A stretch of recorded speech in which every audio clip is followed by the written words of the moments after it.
It's Scott Newcomb with Zenvi AI, and welcome to the Systems Are Sexy podcast. Today, I'm joined by Tia Hunnicutt. She is the founder of Proxima Realty Group in the Bay Area. Tia is not only a brokerage owner, but also an NAR and CAR director, which gives her a unique 30,000-foot view of what's actually happening in real estate right now. So, we're going to talk about the state of the market, real challenges agents are facing, and technology and AI generally help. So Tia, welcome to the show. How are we doing? Good, thank you. How are you? Happy to Good. be here. Great. I'm glad you're here too. I know I mentioned your intro, you wear a few different hats. And I wanted to chat with you about that, how, your different perspectives, being a brokerage owner, but also being a realtor, NAR, CR, how that affects how you're looking at the industry right now. Absolutely. And I must say, I am here as, a private individual and a broker. I'm not here on behalf of CAR and NAR, but, that will absolutely inform my perspective. And I do encourage everyone to get involved at whatever level, whether it be local, state, or national, because it really has grown my business having that sort of perspective. Great. Great. Maybe let's start with the Bay Area since that's your area of expertise. What do you see the biggest forces are changing the market today? Is, like insurance, condos, affordability, accessibility, which maybe more than one are affecting the market the most right now? Right. I mean, well, you really hit on everything, right? What I'm experiencing in the moment is an absolute run on real estate, right? So I think for the last couple of years, folks have felt that they really couldn't be in the market. So there's a real upswing in positivity and perception right now, which is really great. But as you mentioned, we do have those structural challenges, and those structural challenges are insurance is a big one because we experience those kind of year after year fire situations. Affordability continues to be an issue because we do not have enough supply for the demand. Then I would say, just generally perception, right? Perception as far as up until very recently was that you couldn't buy a property with interest rates over 5 or 6%. And it's really interesting because interest rates have really only dropped a couple tenths of a percent, but all the conversation has been enough to make folks really want to run back in the market. And I think a lot of people have been holding out of the market based on the uncertainty. So that's on the demand side. On the supply side, though, we continue to have constraints, which does leads directly into why we have issues around affordability. The tariffs don't help. Deporting our workforce doesn't help. So it remains to be seen what kind of improvements we'll be able to have on that side. Got it. So there's a lot of, I talk with brokers a lot, and there's a lot of noise about, what's broken in real estate. And I'm wondering for brokerages or even realtors, what do you think people are struggling the most with right now that isn't talked about enough? I know it's kind of a specific question, but do you have any thoughts on that? Well, by people, do you mean consumers or do you mean folks in the industry? Folks in the industry. Um, well, I what I see, and as far as the industry, that's problematic is there's a real lack of professionalism. I think it's okay perhaps to be a part-time realtor, but you've got to approach it just as you would any other career, right? So you need to train, right? And that's the big one. There's not a lot of training going on. So pretty much all of the agents that I am seeing on the other side, because I'm a practitioner as well, I really have to show them how to represent their client, which is a really interesting position to be in when I'm representing the other side, right? But we all have that responsibility of fair duty to everyone who's involved in the transaction. So there's a lot of teaching that I'm finding is having to happen. I feel like a lot of people may have left the market during COVID. Or left the industry during COVID. And so there's a lot of new folks in there. And unfortunately, a lot of brokerages are just signing people and not training them. And so they really don't know what they're doing. And so that's annoying for me as a practitioner, but I can imagine as a consumer, it's much more than annoying. Right. And it really reflects poorly on our industry and puts a lot of people in danger of litigation, especially in California, which is a very litigious state. I wanted to chat with you about lead generation. I know you've tested, internet leads, portals, sphere-based strategies, and I'm wondering What have you learned about quality versus volume over time now that you've been in the industry for quite a while? Right. So, to your point, I've been in the industry 20 years, which has been, it's hard to believe actually, and has been a great a ride, right? Because when I came in, I saw a big billboard on alongside the highway in San Francisco that advertising Zip Realty, and Zip Realty's stated goal was that they were going to get agents out of the industry, right? It was all going to be automated, and you just click a button, and there'd be an agent on one side pressing buttons, and there'd be a consumer on the other side pressing buttons. And well, we saw how well that went, right? But the cool thing about it was right after the DOJ decision that made it so that people had to have access to the MLS, and they had to have access to MLS listings, which meant that as the advent of the internet came along, all of those listings went on there and everyone had access to them, which was great, right? I thought it was great. A lot of realtors at the time thought the sky was falling, but I was new to the industry and I was like, this is great, right? My clients are coming to me, all right? Mhm. That's changed, right? As because everyone's adopted this tool and realized what a great way to search for real estate. Why not be at home on your phone, searching, looking at pictures, as opposed to having to go to a real estate office or having to go to a banker, which is how things used to be, having to go to the real estate office and look at a book, right? Oh my God, that's like ancient history now, right? But that's how it used to be done, right? So it was really easy for me to come in and I like the internet. I was tech savvy enough to be able to pick it up. So that's been a really interesting, it's been interesting to watch the adoption of the technological tools, and seeing how it's benefited real estate, because I really do feel like it's benefited, first of all, the ease of shopping, and then secondly, the fair housing elements as far as everyone having access to listings. Unfortunately, we're seeing a little backsliding on that right now.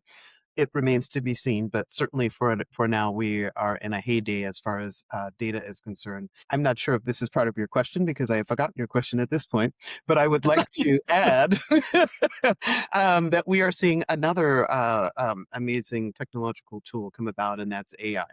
I'm actually very excited about how AI is going to change the industry.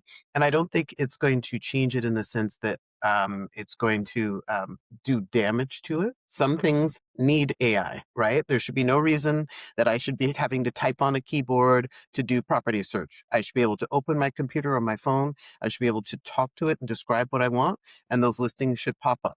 Right. So there's things like that where we can integrate this into our workflow.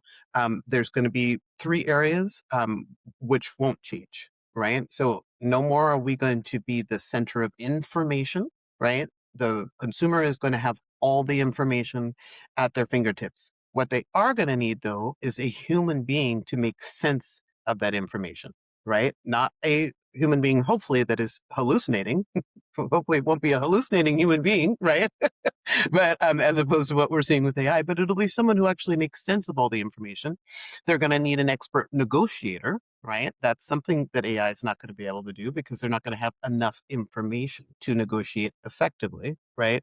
And number three, they're going to need a therapist, you know? And as we have seen, these chatbots are terrible therapists. Right. You need a human being with empathy. And again, who's able to hold all of 20 years of knowledge within their supercomputer, which they have on their shoulders, and be able to communicate that in an empathetic and compassionate way, having the understanding of how human beings. It's also something that exists in three dimensions, right? So until we can put, AI into robots and they can actually access that information in the same way that we do, we walk through space and property lives in space.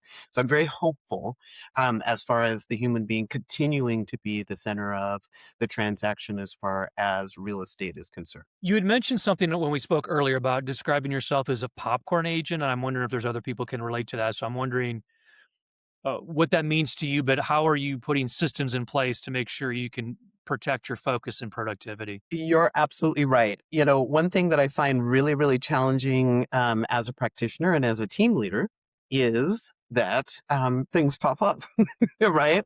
And you get a text on your phone, you get an email, you're, ooh, I should deal with that, right? So I have started turning off my phone for periods of time. I have been pretty ruthless as far as my time blocking is concerned. It doesn't mean that I'm not still running around, uh, late to quite a few things. But it certainly means that I really am very, very guarded about my, in particular, um, lead generation time, right? So I'm circling back to the question you actually asked me earlier, which is lead generation, right? I am all pretty much 100% a sphere agent, right? And by referral only, as they say. So I spend a lot of time nurturing my sphere, making sure I'm doing those touches, making sure that I'm sending out my newsletters, old school, sending out my texts, making phone calls. I do farm. I make sure that I do my postcards, but I also do little door hangers. I make sure that I send out my texts, to a radius. And that's really how I work my farm is quarterly, right? Quarterly, I make sure I hit those signposts. Because I mean, it's fundamental. I've heard James Dwiggins say it. I've heard tip top producers say it. Your sphere is what's going to keep you in business. Every now and again, I'll be like, "Oh, maybe I should make that $500 a month or $1,000 a month or $3,000 a month investment in some paid leads and get some more in here." And I just start getting busy again, and I just forget about it. I mean, now I can understand for some brokers, that's their office strategy, right? They have Zillow agents, right? And they, work a 50-50 split with them and they pay, whatever number of hundreds of dollars a month just to keep those agents busy. And if that's your strategy, and that works for you, knock yourself out. Right. Especially if you've got investors and you've got some VC money, or you've got, something that you can kind of float. Right. I think that does work for some brokers, but it's just not my strategy. Right. And it's not how I train my agents to work. I train my agents on my overflow as well as building their own sphere. And we've been successful with that strategy. That's great, and I'm glad you mentioned some actionable items. I think that's really otherwise it gets forgotten. I was going to ask you about that. As volume increases for you guys with your agents, where do you see the breakdown happen? Is it the follow up? Is it the organization, time management, or something else? I mean, you again, you hit the nail right on the head. I mean, it's having a schedule and staying with it, sticking with it, and not letting life get in the way. Certainly, I think a really actionable strategy is if you know that the basketball game is coming up, the child's basketball game is coming up, if you know that your vacation is coming up, put those in your schedule first, right? Put those in your schedule first so you have a life, right? For me, I have to schedule lunch generally because then it rolls around to 3 or 4 o'clock and I wonder why I'm so short with my clients. And it's because I forgot to eat, right? So, those things where you kind of take care of yourself, make sure you put those in your schedule first and then schedule around it, right? Certainly for me, for my working my sphere, and we work with Follow Up Boss, following up with Follow Up Boss, following up with my Real Scout. I put those earlier in the day so that as those texts and calls and responses start coming in, I've already done my sphere work. So that I find works for me. That first hour or two of the day is really devoted to that, and then the rest of the day is just flowing from that early work. Great.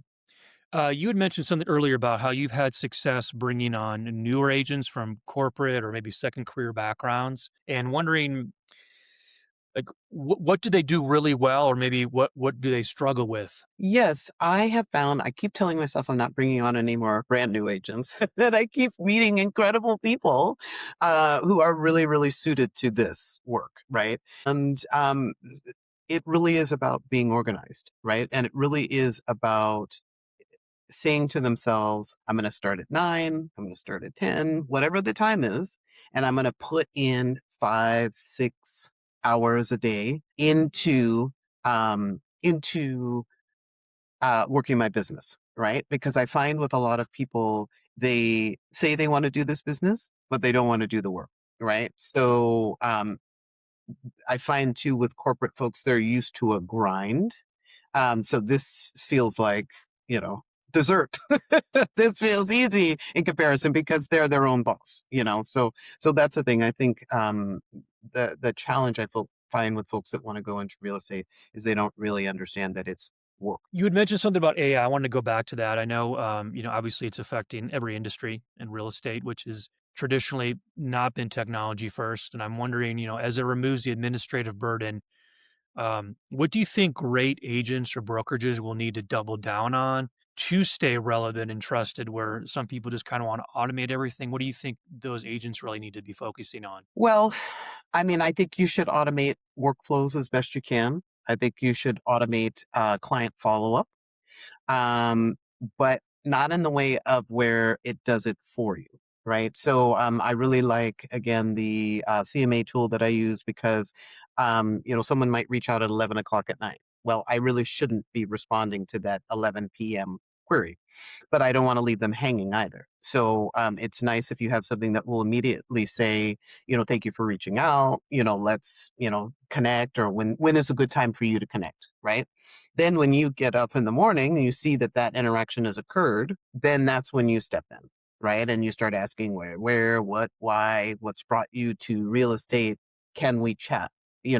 Which is really what I try to get to as soon as possible, is pull out of that automation. Then, if there's a way to update, okay, this is what the contact was. Again, this should all be spoken. I shouldn't be having to open it up and find it and put, they called me and they said this, right? That's another spot that would be great to automate, right?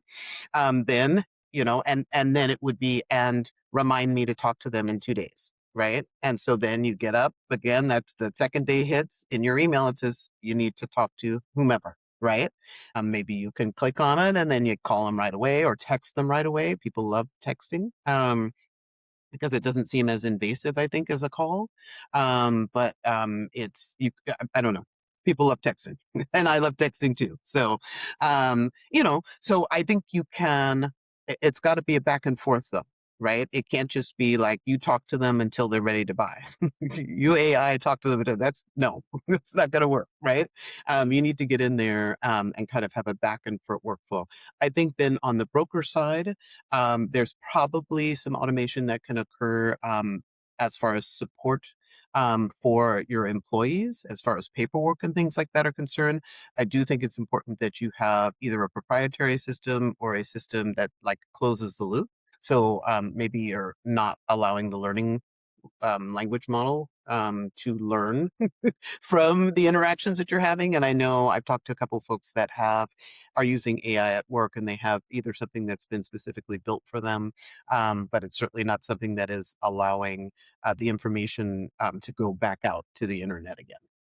So that's where I'm seeing some real opportunities for brokerages Okay. and for agents. I was going to ask you maybe one more question, and it's about automation. And I'm wondering if you've ever thought about, hey, if I could automate one part of my business, what would that part be? Um, Yeah, I mean, I'm a pretty hands-on team leader, so it's gonna be pretty hard for me to automate. I mean, hey, if there was a way that I could like download what I know about real estate into some chatbot and like hand it to my agents and be like, ask this every time you have a question about the contract, that would be great, but I don't think we're there yet. And there's a fair bit of intuitive interaction that goes on as well, because all of these contracts are different, because all the clients are different, all the properties are different. So you're going to have a different transaction every single time. So um, I think I'm starting to see some things that are coming out of the real estate space regarding AI that are going to be great. Going to be great. So I'm really looking forward to those. Again, I'm trying to get away from all the typing and having to update the CRM and the CMA, right? So I think both of those, if you could talk, and then, well, okay, well, wait, I don't mean that, and kind of pull and move it around and adjust it and touch screen and, just something that's a little bit more interactive. That would be something that I would love to see, but I don't know that that's necessarily automating.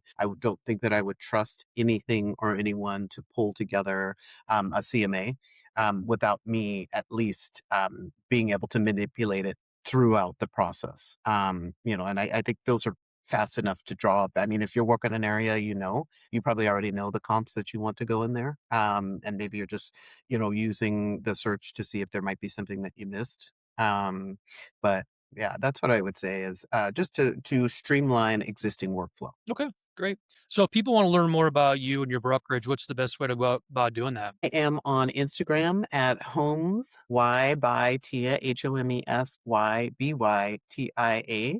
I also update a lot there very frequently regarding educational opportunities, and we have a lot of fun on there. So I'd love to see it. Great. Well, thank you too. We really appreciate your time today. My pleasure. Lovely talking to you, and have a great day. You too.